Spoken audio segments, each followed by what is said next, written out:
Show presents Scratch a Track, the podcast where we debate which track to scratch off some of the most known and unknown albums of all time. We live in an era of singles. This is an album. People no longer listen to an album for the work it truly is. It kind of defines a band. It's just not something that people relate to nowadays. We've all gotten the dreaded. It started out as a game. Which track on the album would you scratch out if you had to?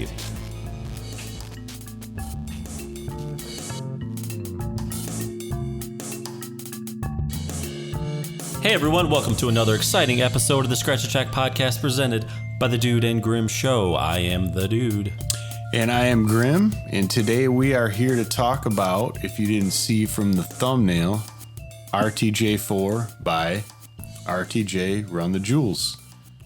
Run the Jewels. All right. Killer Mike, LP, I would argue one of the best rap duos I've ever heard, listened to. I like their story. I like what they say in their music. I think this album is especially poignant given the times that we would find ourselves in today. Definitely. And I was really, I don't know, it came to me at an interesting time because so full disclosure, I got to give two shout outs for this one. So way back, I probably visited our good friend Justin Leifer, who we got to put a link to his radio show on our thing too, so people can check out his radio show online. Well, you know what? We'll do that when he calls me. Because he's been slacking. So, yeah, dude. Fair enough. I know you're busy. Fair enough. I am too. All right. Just because I'm single and don't have any kids, it doesn't mean I don't have shit going on.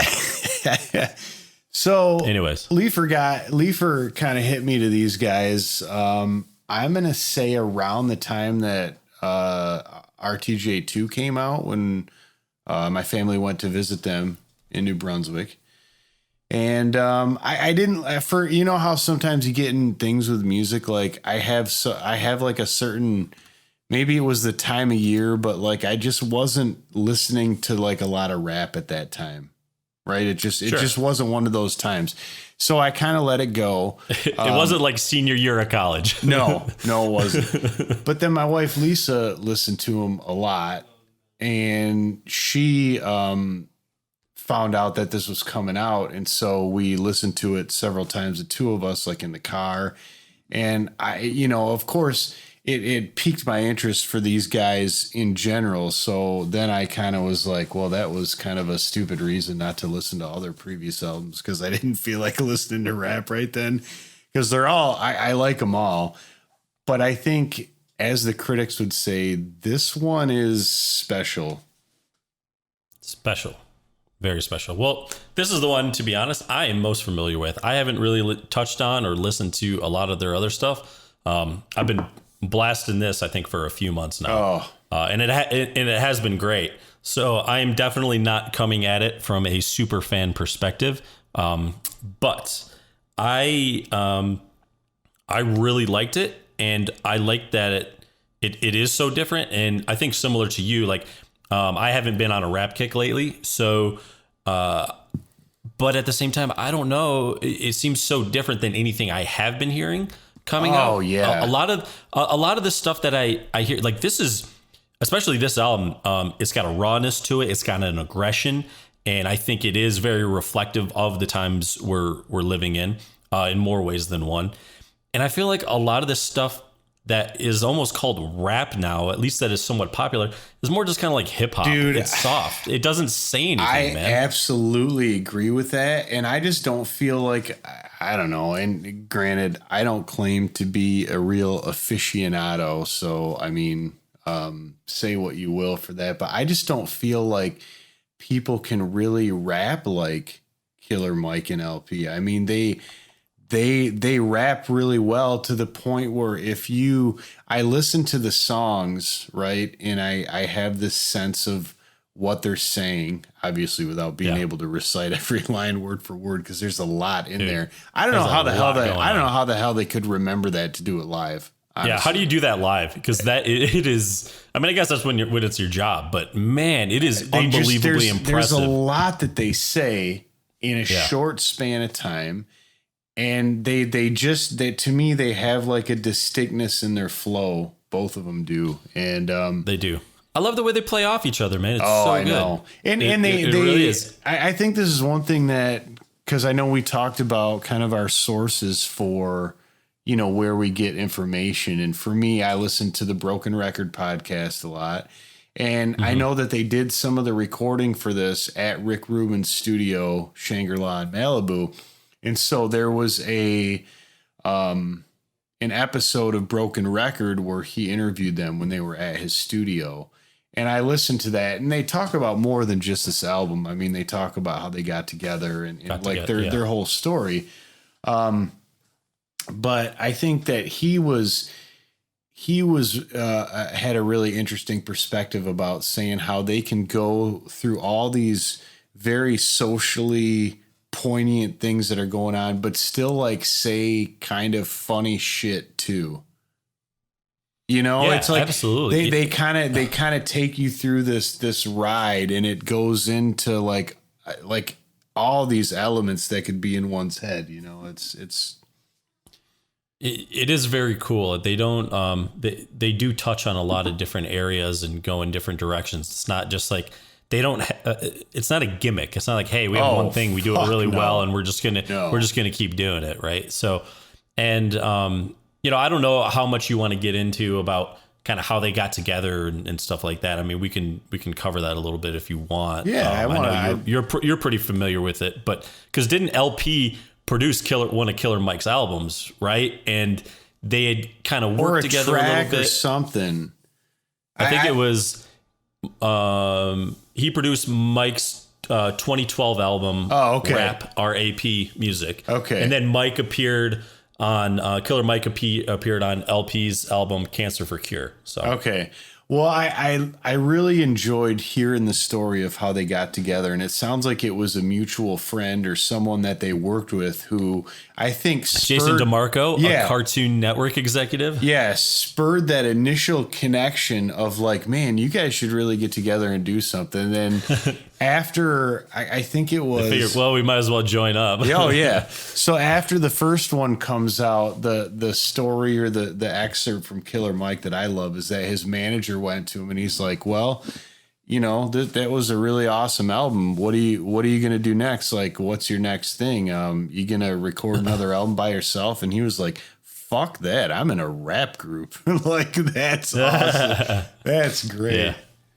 Yeah, no, it is cool. And then, so the name of the band, or the name Run the Jewels, is from, I think it's so funny. It's taken from an LL Cool J song. I think it's just, is it the name of the song is Cheesy Rap Blues, or is that just the lyric Run the Jewels is in the song called Cheesy Rap Blues by LL Cool J? That's what it is. Well, another, and granted, LL came first, and I'm not trying to dispute that, but there's a line in, I think something in Enter the 36 Chambers on Wu-Tang where I believe RZA's rapping, and he says something about run your jewels. And that's where my mind went, because I'm not as familiar with LL Cool J, but no, I like that they kind of, they kind of took their name from like this, like an homage to this old, rap and what totally kind of influenced them coming up.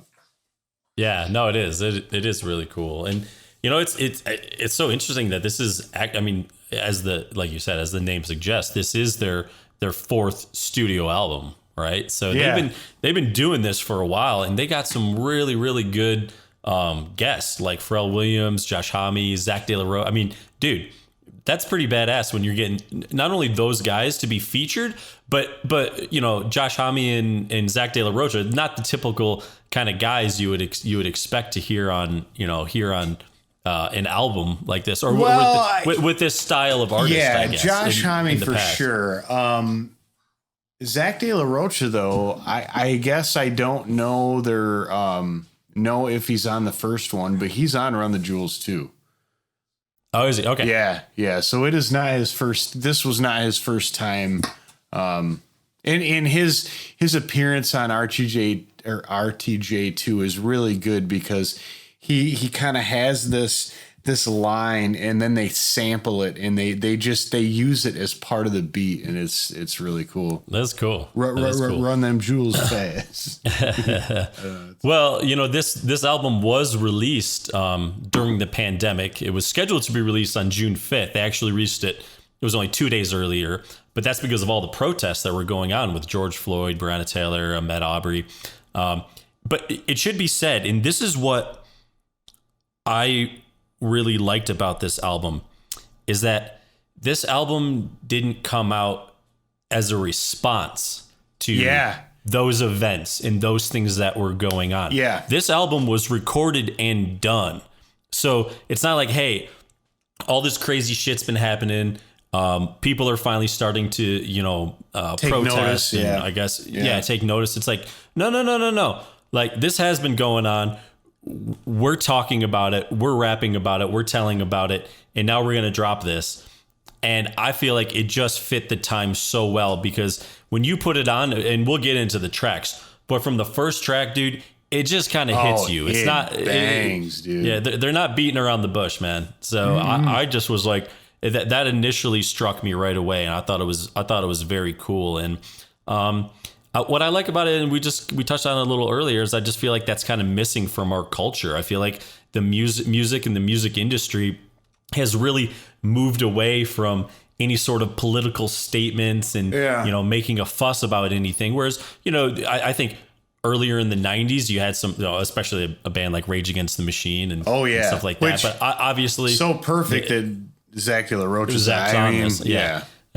But even when you go back to the late 60s and the psychedelic bands and Summer Love and all that stuff, the music and the culture were kind of one and the same. Whereas I just feel like the music that's out there now isn't just not really saying much. And hey, maybe things change, things I hear you. Things evolve.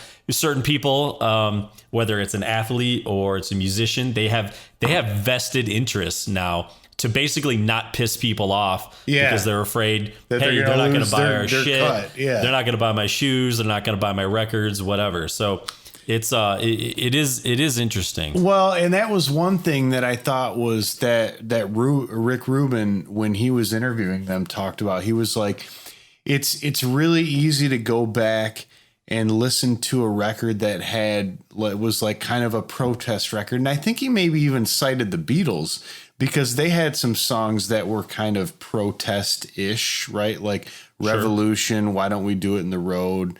And yeah, that's true. And a lot of those songs, like you said, were written in response to something. But he did cite this album as, he was like, you guys almost you preempted it. Not that it wasn't going on, but the way in which it was released, it wasn't a response. It was like, it was all happening concurrently. And he said, I can't think of another protest record or anything that did that, because, like you saw, I mean, if you listen to RTJ2, why that always gets my tongue is weird. Because you're thinking of R2D2. Yeah. But when you listen to that one, Killer Mike has they have a track where Killer Mike does this, a verse or a couple verses about basically like the cops coming to arrest him in front of his kids. Right. And I don't know if that happened or if that's about somebody else or whatever it is. But I mean, dude, that was incredibly poignant. And that was, released in what? Was that 14? Was that, did that I think album? So. Yeah, 2014. Yeah. 2014. Yep. So, I mean, yeah. So I actually, you listen to the Rick Rubin podcast. I listen to, I believe it's a podcast, but it's also, I found it on YouTube, and it's called The Breakfast Club. And so they were interviewed over that. And maybe it's a podcast radio show. I'm not exactly sure. But again, it sounds like I listened to most of the Rick Rubin one as well. And I think they cover very similar ground. But let me read this to you. And this is what Killer Mike says about the album. So I just want you to bear with me for a second. And I think, I got nowhere else to be. Dude, I was typing it. I was like trying to transcribe it. And so I had to like type it and then pause, type and then pause and go back. And so he says, in this record, what was made is not a protest album in its creation. It's an album of two dudes talking their shit and saying what they need to say. But this shit landed in the middle of a protest time. And so all those sentiments that were already in our hearts and in our minds naturally come out. Not in the way that we wanted to react to something. We're reacting to life, like shit that's already been here. And it landed at a time that resonated with people. And the reason why it did is because we aren't lecturing motherfuckers. We're painting pictures. We're flawed. These are anti-heroes. These are not princes of righteousness and goodness. We're fucked up. So I really like that. And I like, look, we are flawed. We ain't perfect. All right. But we know that the shit that's going down, it can't keep going down. And we're going to reflect that. And we're talking, we're two dudes talking. That's really good. So, that's really good. I like that. And I think that you mentioned anti-heroes, right? I love the whole bit of like the Yankee and the Brave in this album, because I think that really fits with them. And I don't know if they pulled that from like some old, I mean, if they didn't, they did an awesome job of making it sound like they pulled it from like a 1970s TV show. Cause it is fantastic. Dude, I was thinking the same thing, man. That is exactly what it sounds like. Yeah. It's hilarious. Like for some reason, when I hear that, I imagine like Burt Reynolds narrating it or something. Yeah, you know what I mean? Like it totally does. Yeah. Man. It's pretty cool. It's an important part of the process. It is. Oh man. Oh, all right, brother. I don't know, man. I kind of want to get into the tracks. Yeah, I do too, because I think something you want to expand on, or no, I think that's pretty much what I would want to say. Yeah. And I think the tracks would probably take longer on this one than most, just because. My notes. There's a lot of people on them. I mean, there's a lot there. So yeah. Well, so here's the thing, dude. Further ado. Track number 1. Further ado. Dude, track number 1. First of all, Yankee and the Brave, episode 4. So obviously, dude, my first question to you is, where's episodes 1 through 3? Are there an episode 1 through 3? There may be. Because I didn't see anything on their previous albums. So, okay. So here's what I'm thinking, though. Maybe they're doing like what George Lucas did with Star Wars, right? So they came out with episode 4, which is like Star Wars A New Hope. Then they're going to go back, kind of like do the prequels, and they'll do like the first 3. Now, if they do that, just hopefully they will not be as bad as like the fucking Phantom Menace. Cause I don't think they will be, based on what they've put out thus far. I mean, you got two really talented and creative guys. Like, dude, honestly, okay, so not to backtrack too much. I would have said the same thing after Star Wars, Empire Strikes Back, and Return of the Jedi. There's no way George Lucas can fuck this up. And then he did. Okay. But I think. Well, okay, that's fair. I don't know. My only thing is my first exposure to LP was there was an album put out called Guerrillito, which was called the companion to the Guero album that Beck did. That's right. Yeah. And LP was one of the guys who remixed one of the tracks on that, because it's a remix album. Sweet, dude. Yeah. Cool. So that was the first time I had heard of it, and I thought his remix was sweet. But then, Leifer, being a big proponent of them, was like, dude, the guy's beats, like, I don't think you can get much better than them. And as I've listened to their work, I would have to agree. Like, I mean, I know. Yeah, I don't want to put him in the whole like the George Lucas thing, but man, like, he's just so fucking talented. Yeah, no, both of them. I I have definitely more faith in them. But you know, for me, this was actually, I think, my real first exposure to Run the Jewels. As soon as I put this song on, and it was kind of like, my reaction was just kind of like, oh, so this is how it's gonna be, right? Yeah. Like dude, this song, just the way it thumps hard and that beat, dude, it kind of sounds like, to me, it almost sounds like a machine gun at times. Like the way that beat thumps, like it's just like, dude, it hits you hard. It's pretty cool, man.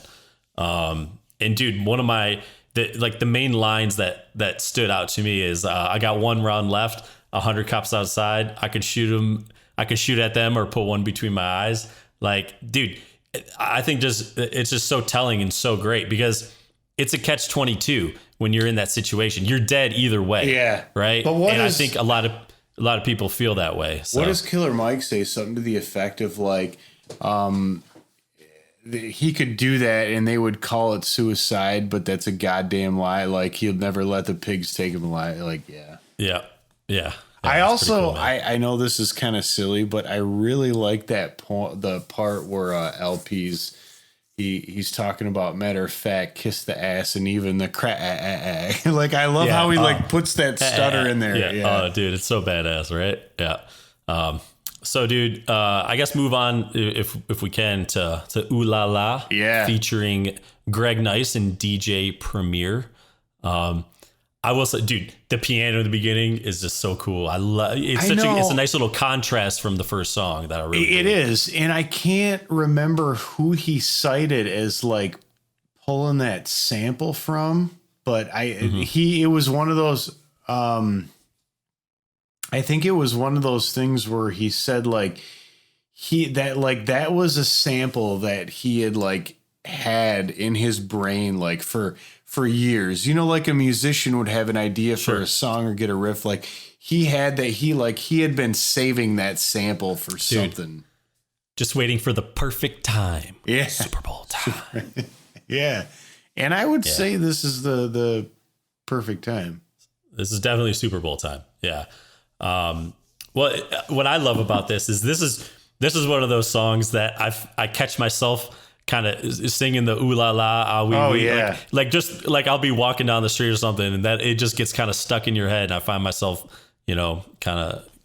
And I like the way he doesn't humming it. He doesn't overemphasize. He just kind of is like ah wee wee. You know, like in the background, you know, he kind of has that with it. I really like that. Yeah. Well, dude, one thing I'm going to give this song a little some props to you, because one of the funniest lines sort of is when he says, fuck a king or queen and all they loyal subjects. I pull up my penis and piss on the shoes in public.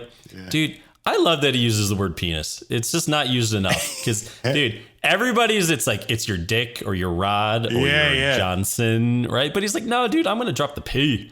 So good for him. Yeah. Good for him. I agree. Anyways, just my thoughts. Just my thoughts. So then you go to Out of Sight. Out of Sight, I'm on. Yeah. Featuring two chains, not one, two. I do love that he spells that with a Z, by the way. Right on for that. Yep. I like the contrast, I guess, to me, like how they kind of go from one thing to another. Because you mentioned that like Ooh La La, the beat was very much a contrast from what was in the first one. And this one's real like sticky and real like it's just a whole different sound than what was before.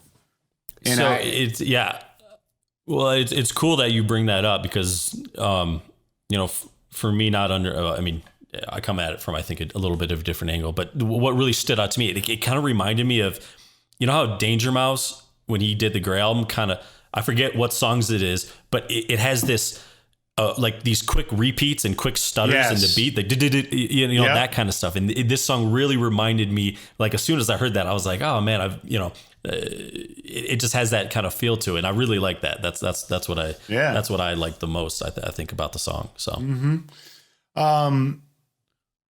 one thing that one of the lines which I like that they kind of, you know, there's this mixture of like serious things and not so serious things is that, why so serious? Killer Mike actually says that he is more a fan of Sosa than Tony Montana. Like he references Scarface. Yeah. And he kind of rips on Tony Montana, like saying that Sosa was the real big dog. Fuck. Well, I mean, he kind of was. Well, yeah. I mean, yeah, he was the one who got him killed, right? I think so. Yeah. Damn, it's been a while, but yes, I believe so. Yeah. Numero cuatro. Okay, how do you say this? Holy Calamafuck? Is that right? Dude. Did I say that right? Yeah. I don't know. Okay. Dude, so for me, one thing that I like about this song is everything. There's this great but there's this great transition in the song. I think about like 90 seconds in or so, about a minute and a half in, because that would be 90 seconds for all you scoring at home. Where, you know, it's just kind of like straight rap. And then there's kind of this break, and it has this like weird kind of, I don't know if I'd say an alarm sound, but it's got this fuzzy kind of sound to it or something. And then the song starts again, but it's almost completely changed and has this real kind of like dark feel to it. And, you know, I don't know. I dig it. I think it might be my favorite one on the album. I love that initial beat and that one for mayhem, two for mischief. Like that whole phrasing of that the phrasing that they use to rap it is just with a beat that's almost kind of like slower. Like hearing that one, it's like I was already in, but if you weren't sure, like you're like, I'm pretty fucking sure now. Like I get it. Yeah. Okay. Dude, do you know what that sample is from with that, when the guy goes, la la la lights? What is that from, dude? I don't. I thought it was from like to me, when I hear it, it sounds like it'd be something like from like Gladiator, or it has this like kind of apocalyptic rise up feel, like Mad Max or something like that. Yeah, it could be. I don't know. I didn't go into, or I guess I didn't research like every sample that they use, which I wish I would have. That would have taken some time. I know. That could have been a whole episode right there. Which I'm sure would have gotten us a shit ton more followers. I don't know. Maybe it would have. I don't know. Who knows? We're still trying to figure you guys out. So yeah. Yeah. Anyways, yeah. Awesome song, man. I love the feel of it. It's real good. I do like how they have that sample at the very end of that like little kid, and it's like, take that yeah, right, dude. It's really funny. It is funny. I do like that. All right, moving on to track 5, dude. Goonies versus E.T. All right, dude. Which one? Could you think of a better fucking name for a song? By the way, like for people who grew up when we grew up, I mean, just like you could not know anything about this band.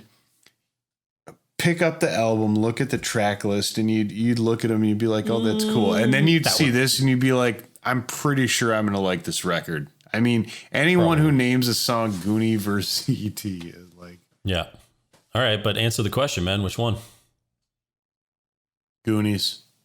Goonies never say die. Yeah. Goonies all the way, man. Dude, for some reason, I've never been a huge fan of E.T. I like Spielberg, and I don't know. Like, it's just, I haven't either, man. Yeah, it's just not my. I don't know. Anyways, sorry for all you ET lovers, but Goonies. It's not that it's a bad movie, but yeah, it just. I don't know. I like, dude. Yeah, Goonies. You, dude. So one of the lines that stands out to me is, "You've been hypnotized and Twitterized by silly guys." Oh yeah, dude. Cues to the evening news. Make sure you're ill-advised. Yeah, you want to talk about fake news, man. Yeah.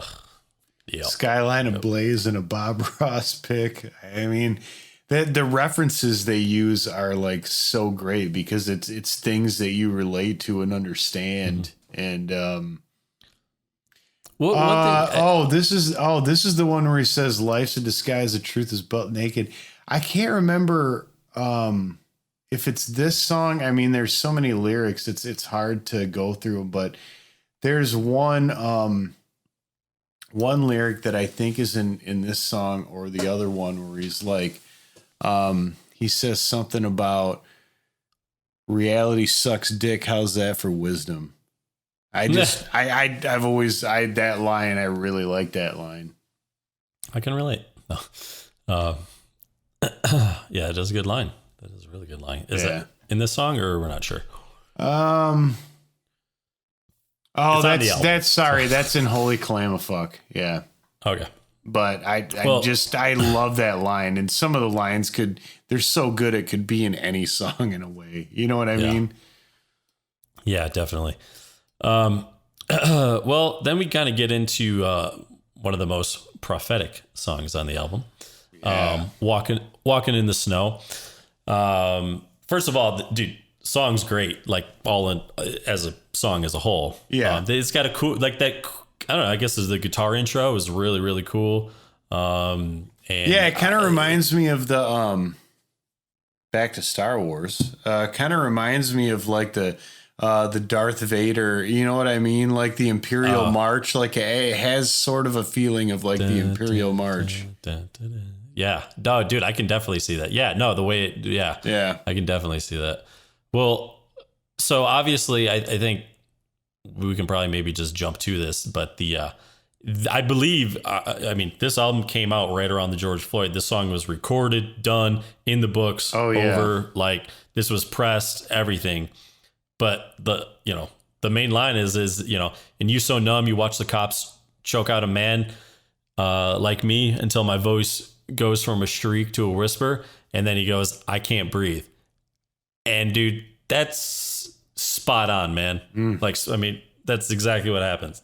Yeah. What happened. And I just, that's pretty amazing that he said those lyrics and words, and boom, there you have it. I don't know. It's kind of eerie. Yeah, that one like really got through eerie. my spine and like gave me tears, like hearing it. Yeah. For the first time. Yeah. Sheesh. Yeah, it's pretty powerful. He does give a little shout out to Radio Raheem from Do the Right Thing. He says, I give Radio Raheem respect.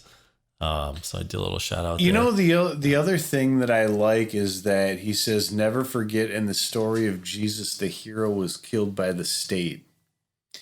Because it's quite obvious I can't remember, it was one of the previous songs, but LP takes a very good stab at Christianity, where he says, I'd say that y'all lost your goddamn minds if you had one that you possessed to begin with, or something like that. But I like that Killer Mike says that, because I think that there's a lot of people who look at what's going on and they just see people that are different from them, instead of seeing the bigger picture, right? And that's why I think that line's really poignant, because if you want to take it back to that, the hero was killed by the state. And I just that line always struck with me, because whether they would claim to that set of beliefs or not, to put it in those terms, it's one of those things that like it becomes very hard to ignore, I feel like. No, definitely, man. Definitely. It's just all in itself, it's a very powerful song. So I would highly recommend giving it a listen. Now I know you're going to love the next one. Dude, one of my favorites. Just with the money sign. Yep. But I mean, again, like, dude, wow. Look at all these slave masters posing on your dollar. I mean, really, dude, that's all you really need to hear, except, I mean, you can hear the rest of the song too, but it is repeated many times. So, but Grim, the part actually that, oh, sorry, go on. No, you go. I was just going to say, I don't know. I remember in the interview them talking and giving a special like props to Pharrell Williams for like coming up with some of it. And I don't know if which part he came up with. My gut would tell me it's the mastered economics, mastered academics. But I think that all that stuff is really, right. And I love how at the end of each of those phrases, you hear somebody say slave. Like, Right. like you're still a slave to it, man. Still a slave. So, dude, that line, look at all these slave masters posting your dollar, got me to doing a little thinking, and I actually did a little research here. Oh, yeah. Our buddy on the number $1, Mr. George Washington, he actually, at Mount Vernon, there were 317 enslaved people in 1799, and a little less than half, 123, were owned by George Washington. Mm-hmm. Up at Monticello, which is where Thomas Jefferson was. Yeah. There in his lifetime, he owned more than 600 slaves. At any one time, 100 would be living on the mountain near Monticello. And I guess they said the highest slave population there was in 1817 was 140. Now, Benjamin Franklin, a Mr. $100 bill, he owned 2 slaves during his life, both of whom worked as household servants. I guess maybe I'll give him, well, I'm not even going to say anything. I was going to say, I'll give him a little break, but in his old age, he kind of came around. He saw the light, and he began to view slavery as more of a vile institution that ran counter to the principles of the American Revolution. So, I think eventually he kind of saw the light there, but I just thought it was interesting because, you hear something like that. That's a very powerful line. Look at all these slave masters posing on your dollar. And so I was like, let's just kind of check into that a little bit. Not that I was doubting or anything, but I was curious, and dude, those are some big fucking numbers, man. Like, well, yeah. And you know what? Just look at how the names Washington and Jefferson have kind of proliferated through. Doesn't matter race, doesn't matter, because dude, those guys, I mean, it was more than just like owning slaves. I think in a lot of instances, like if they wanted something, whatever that something be, they would use their slaves as for these things, and a lot of awful things happen. And it's funny because so many people talk about the founding fathers like they were just these unflawed just gods, and that whatever they did was right because they set forth these principles that we so delicately cling to. But the reality is they were heavily flawed. And you can sit here and talk all you want about the Constitution and the Declaration of Independence, but I think what it really comes down to is that, it's life, liberty, and the pursuit of happiness if you're a white male. Yeah. Not a woman, not any person of any sort of color or any ethnicity. I mean, that's really what they were saying. And the history books didn't teach us that shit, man. The history books taught us like these guys were amazing. And granted, although maybe they did some really great things, they did some pretty fucked up things too. Well, I mean, it's the land of the free, home of the brave, as long as you're a straight white male.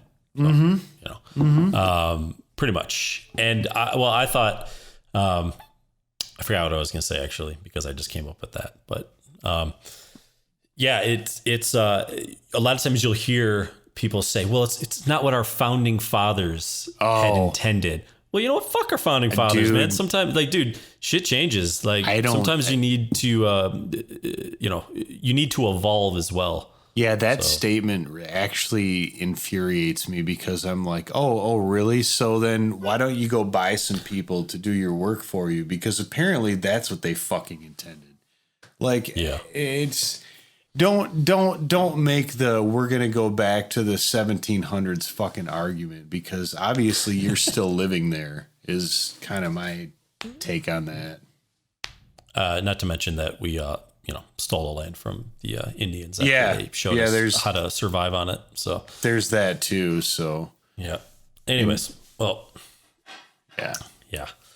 Sorry, it's just it's the political season. We're fired up over here. But dude, how can you not? I mean, some point. Thank God, somebody had the balls to finally bring some of those points up. For Christ's sakes. Yeah. So, anyways, Yeah. I think I really like that song. I know we kind of went off in a different direction about the actually musicianship, but awesome song. It's badass. So let's go to track 8, Never Look Back. Dude, I love the way this song starts with that kind of like thick ass synth. It reminds me of like the Stranger Things intro, sort of. Like, I don't know, it just kind of has that feel a little bit, you know? And Yeah. Do you know if they had like beef with anyone? I think it's LP who says this. I'm not sure. He's like, no, actually, well, because of the word he uses in there, it's got to be Killer Mike. But it says, you know, tell the truth, fella. You were never really special. Just one lame friend with a hit record. I wondered that myself, and I don't know the answer, I guess. Okay. I was just kind of curious. I was like, does beef still exist out there? I'm sure it does, but you just don't really. It's not the classic like East Coast West Coast rivalry, at least as of yet. But if you want to get into the lyrics of it, I really liked how he phrased this whole thing. Never look back. You'll only get bitter. And if you get bitter, you'll never get better. You never get better, then you'll never get bigger. And you never get bigger, then you'll never make cheddar. Like, dude, that was like the most wonderful like sequence and play on words. I was just like, all right, how could you say, you win. Yeah. How could you say anything to that? Yeah, it's very good. So then we move on to track 9, and this song actually reminded me a lot of the first track, and it's kind of like aggression and feel. It has just like that kind of hard raw feel to it, and there's one of the lines I like is like, you never meant much to me, your love never meant much to me. It's kind of like, I don't care. Like, I'm good. Like, I don't know if there's anything that really stands out, but that I thought it's just a really cool line. And it just seems like it's also about someone almost not giving a fuck. Like, somebody said that to him and they're like, he says, what? You say you don't love me. You say you don't feel me now. It's like, okay. Yeah. That's kind of it. But no, I hear you. Love never meant much to me. Not much to me. Yeah. It's like I didn't need it, so, if you take it away, I'm still good. Yeah. Right? Yeah. I'm still here. Yeah. How you doing? Love never meant much to me. So wait, now we go to track 10, Pulling the Pin, and this features your boy. Now what exactly does he do on the track? Like, there is some guitar and stuff, isn't there, in the back? Yes. What does he do on it? Apparently, the song is pretty dark. It has a very dark feel. Oh, it is. It is. Yeah. But I thought that he did play the guitar, but apparently he's doing vocal work. Interesting. And reading the article. And Matt Sweeney is doing the guitar stuff. Now, I don't know a whole lot about Matt Sweeney, but I know that he's affiliated with Josh Homme, and he appears probably on more, but for sure on the most recent Desert Sessions release, which is awesome. I would highly recommend listening to that. I like Desert Storm Ninja Commando Warrior. Yeah, in an album. But we got to do that Desert Sessions album in the near future, because I love that one. Like 2021. Been meaning to pick it up on vinyl. It's that good. But he just, as far as I know, he's a guitarist, and But I guess I can't pick out which vocals he did in listening back now, because I was so convinced in my head that he was playing guitar. Until whatever he does on the song, I'm sure it's great. And I like that they get Mavis Staples, who, I mean, she's like, dude, of another generation. Yeah, of another generation of like a rhythm and blues and gospel singer, and it reminded me a lot. Like, her part reminded me. There's a song Patti LaBelle does, and it really reminded me kind of that this vocal part. She has there's a song called One of These Mornings that's on the Miami Vice soundtrack. And I don't know, but it's just a really good song, and I kind of dig it. So the way she's sings definitely more of of that era. I mean, that's what I thought was really cool. That they, I really enjoy all the kind of cast of characters really that they get to guest on tracks. I think that's really cool. And it says, I think, a lot about them and like the music that's influenced them, whether now or in their past. Or Well, it's really cool because once you get to a certain, I guess, status, you have access to these people to be able to communicate with them and relate to them. Just like we talked about on our 9 Inch Nails with Keith, episode, Trent Reznor could just call up Dave Grohl and be like, hey, you want to put on some drum tracks? Like, dude, it's kind of badass to have access to those people. So now here we go. Last track on the album, Graham. A few words for the firing squad, parentheses, radiation. Mm-hmm. Yes, final track. Dude, this song builds in such a cool way, man. It does. I dig it, dude. And I think it's probably the most personal song, really, for both of them, because LP talks about his wife. Killer Mike talks about the loss of his mother. Yeah. I don't know. I think it's a great song in that way. And I don't think in the other ones, not that they probably don't get into some personal issues, but maybe it's sort of masked in other lyrics, but this is really straightforward. It is, and the feel of the song as well. That has that saxophone that kind of comes in like really nice and smooth. But the song, it's an interesting song in itself in the structure, because like the first half of it, it has this building feeling. And, almost like there's like, I don't know if they actually use real strings or if that's just a synth in there, but I feel like I kind of hear that in the background. But to me, the song kind of sounds like sort of like a machine. And then they're kind of like halfway through, they're kind of done singing. And then it kind of goes into more like an instrumental part. And dude, the sax gets so nasty, dude. So here's one thing I have to say to you. Yeah. Think about the bass line that ding ding ding ding ding ding ding ding ding ding. You're right. You can hear the bass line.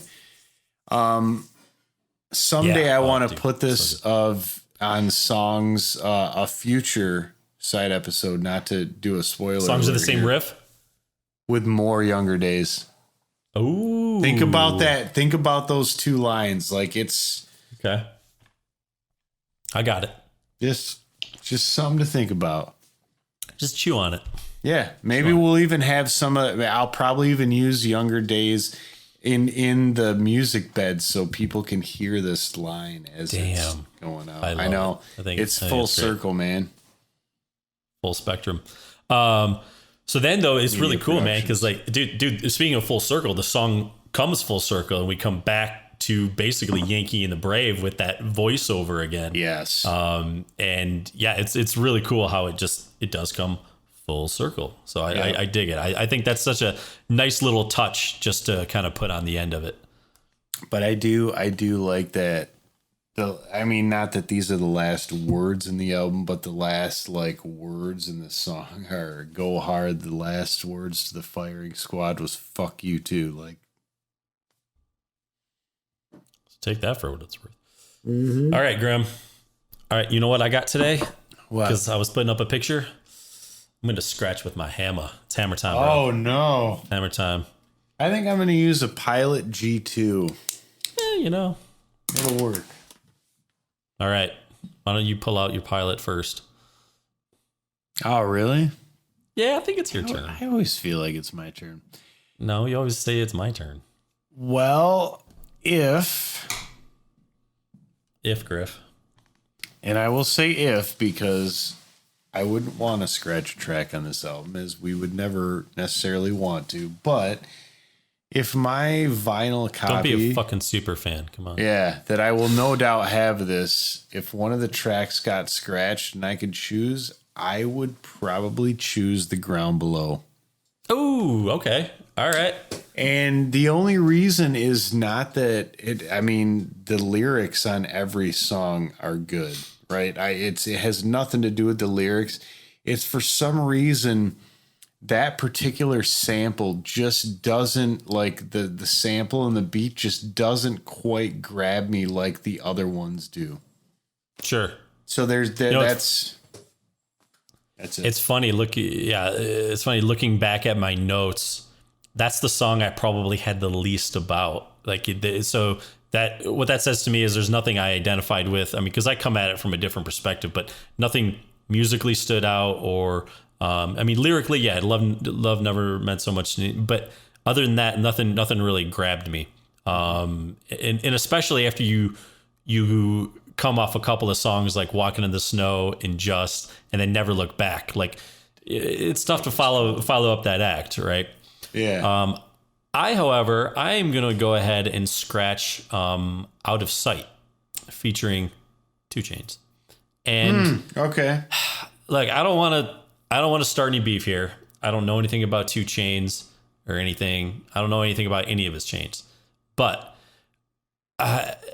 his part at the end where he comes in, it just kind of doesn't do it for me. There's something where I listen to it, I listen to his rap, and I don't know. I didn't dig it a whole lot. So I scratched that song for me. I like the production of the song, and I like I said, it kind of reminds me of a little bit how Danger Mouse cut up some of his tracks on the Grey album. But that part at the end, I guess I kind of could have done without. Sorry, you don't like it. You don't like his line that says, "I buy a hot dog stand if I'm trying to be frank." I think that line's funny, but I get it. It's funny, but I don't know. Yeah. That's fair. Hey, man, everyone's entitled to their opinion. Opinions are like belly buttons, y'all. Oh, I always heard it as opinions are like assholes. Everyone's got one, and everyone thinks everyone else's stinks. Yeah, but I changed it because you can say opinions are like belly buttons, and people think you're going to say assholes, and that's what's so great about it. And you can say it anywhere at any time, and you're not swearing. So it's like you can say it around your kids if I had any. Yeah. But, yeah. Okay. That I know of.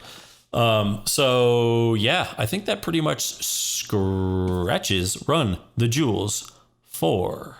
Yeah. Well, Grim, I think we're going to wrap this one up. Do you have any parting shouts? Anything you want to say? Or are we just going to go? I gave my shout outs, but I mean, if anything, just a shout out to Run the Jewels. Life. I mean, this is life. Man, what are they? Art imitates life. Life imitates Andy. I think in this instance, I just say that art imitates life and leave Andy out of it. But yeah, Andy, go paint a banana. Oh right. Yeah, fucking Campbell's soup can in 4 colors. You're a goddamn genius. We're just gaining so many subscribers, aren't we? Okay. Well, thank you for listening, everybody. Please give us a like, a subscribe if you made it this far. We should have told you to do that in the beginning because, that's probably a smarter thing for us to do. But until next time, we will got a new fresh episode coming out on Monday. I don't really know what it is at this point, but I have no doubts you're going to love it. So until then, we will see you later. Just remember, do the right thing. Scratch a Track is produced by the Dude and Grim. Additional music provided by More, that's ... MORE, and the Tims, TIMNZ. Copyright 2020, The Dude and Grim Show.